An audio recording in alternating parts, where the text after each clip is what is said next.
In the heart of El Salvador, amidst a landscape scarred by volcanic activity, sits a monument to a nation's fight against organized crime. This is a land where the earth itself seems to echo the tumultuous history of its people. This is CECOT, the Center for the Confinement of Terrorism, a name that sends chills down the spines of even the most hardened criminals. Its very existence is a testament to the lengths a nation will go to reclaim its streets. Known colloquially as the world's toughest prison, CECOT stands as a stark symbol of President Nayib Bukele's iron-fisted approach to tackling El Salvador's notorious gang problem. His methods have been both lauded and criticized, sparking intense debate. Opened in 2023, CECOT is not just a prison, it's a statement of resolve, of unyielding determination to bring peace to a beleaguered nation, a statement that reverberates with the clang of steel gates and the echo of silence from within its concrete walls. Each sound a reminder of the lives that have been disrupted by crime and violence. It's a physical manifestation of Bukele's promise to eradicate the gangs that have held the country hostage for decades. A promise that resonates deeply with a population desperate for change. But this promise comes at a cost measured in human rights and the very fabric of a democratic society. Critics argue that such measures may undermine the very freedoms they aim to protect. The world watches with a mixture of awe and apprehension as El Salvador wages its war on gangs. The international community remains divided on whether this approach is a necessary evil or a step too far. CECOT, the controversial centerpiece of this campaign, has become a lightning rod for debate, raising uncomfortable questions about the balance between security and freedom.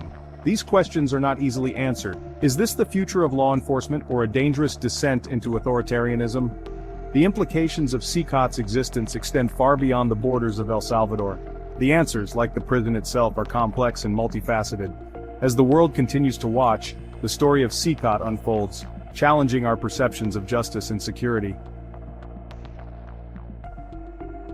Spread over 410 acres, CECOT is a behemoth, dwarfing any other correctional facility in Latin America. Its sheer size and scale are immediately apparent from the air, where the sprawling complex stretches out in all directions, a testament to its massive capacity. Its 8 modules, each capable of housing thousands of inmates, form a grid-like structure, visible from the air as a series of interconnected concrete boxes.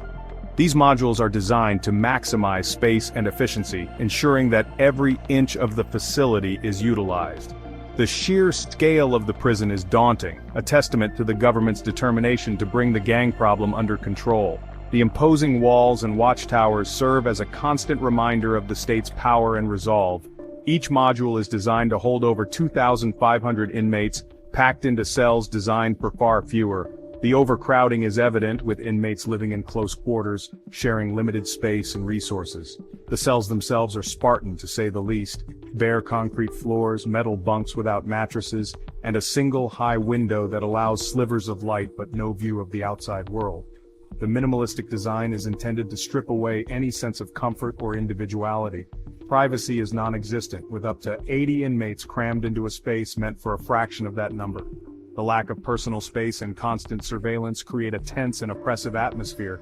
The prison's design is all about control. Long, sterile corridors echo with the sound of heavy doors slamming shut, a constant reminder of the inmate's confinement. The architecture is cold and unwelcoming, reinforcing the sense of isolation and punishment. The air is thick with the smell of sweat, disinfectant, and despair. Every corner of the facility exudes a sense of hopelessness and resignation. This is a place where hope goes to die, crushed under the weight of concrete and steel. The environment is designed to break the spirit, leaving inmates with little to look forward to beyond their daily routines. Life inside CECOT is one of relentless monotony, punctuated by moments of fear and violence. The environment is harsh and unforgiving, with every day blending into the next, creating a sense of timeless despair. The day begins before dawn, the silence broken by the bark of guards and the clang of metal gates. The early morning air is filled with tension, as inmates brace themselves for another grueling day. Inmates are herded out of their overcrowded cells for a brief period of exercise in the prison yard, a concrete expanse devoid of any vegetation or shade. This brief respite is often marred by the oppressive heat and the ever-watchful eyes of the guards. Food, if it can be called that, is served twice a day. The meals are barely enough to sustain them, often leaving inmates hungry and malnourished. A watery gruel, often infested with insects, is slopped into bowls, the only cutlery provided being the inmates' own hands. The lack of proper nutrition further weakens their already frail bodies. Medical care is rudimentary at best, with reports of inadequate treatment for injuries and illnesses. Many inmates suffer in silence, their conditions worsening due to neglect. For 23 hours a day, inmates are confined to their cells, with little to no stimulation or human interaction. The isolation is suffocating, leading to severe psychological distress. The lack of privacy, the constant noise, and the oppressive atmosphere take a heavy toll on their mental and emotional well-being.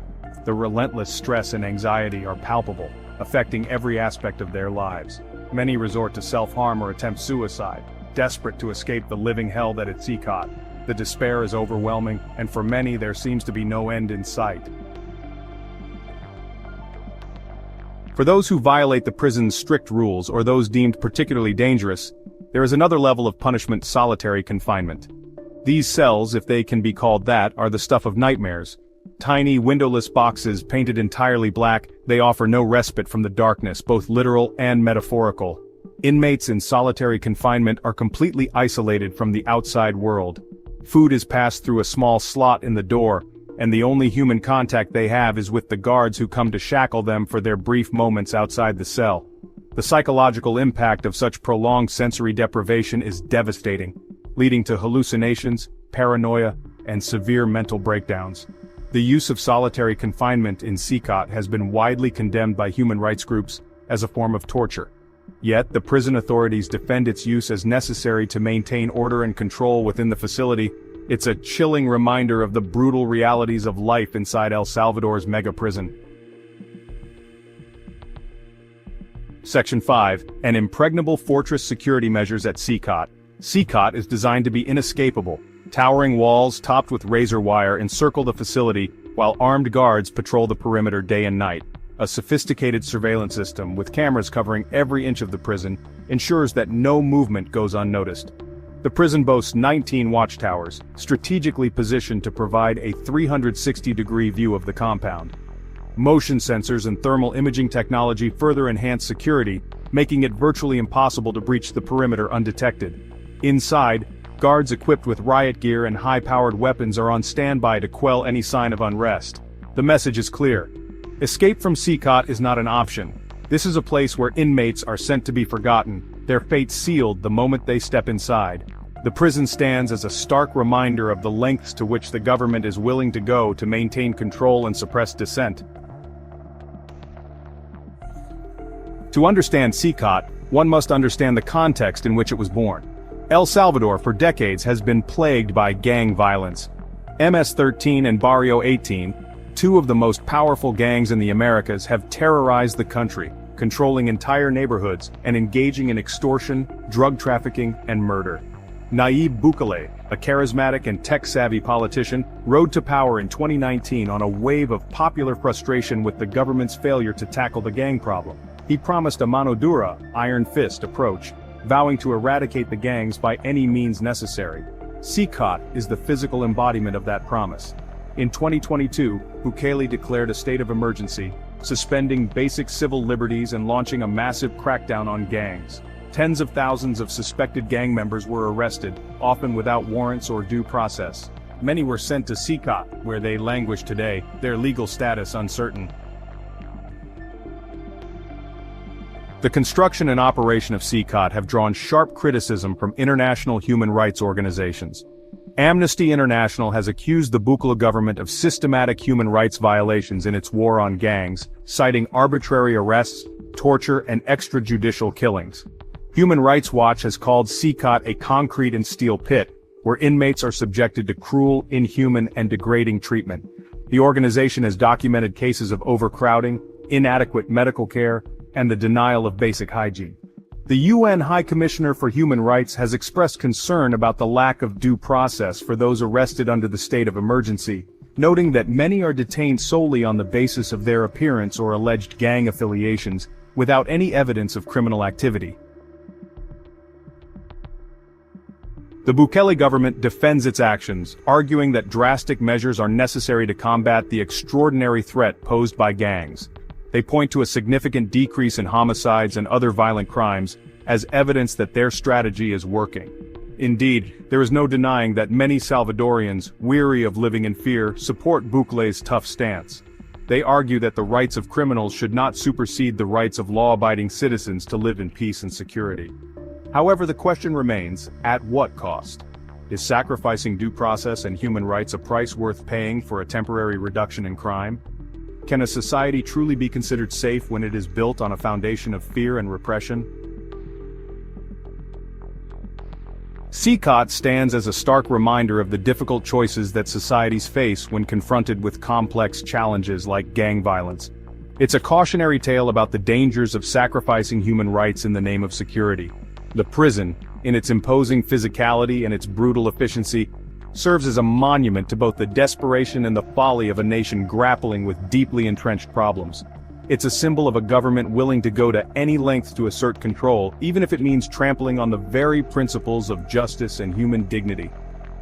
As the world watches El Salvador's experiment unfold, it's a timely reminder that the fight against crime must never come at the expense of our shared humanity. For in the words of Fyodor Dostoevsky, the degree of civilization in a society can be judged by entering its prisons. By that measure, CECOT stands as a chilling indictment.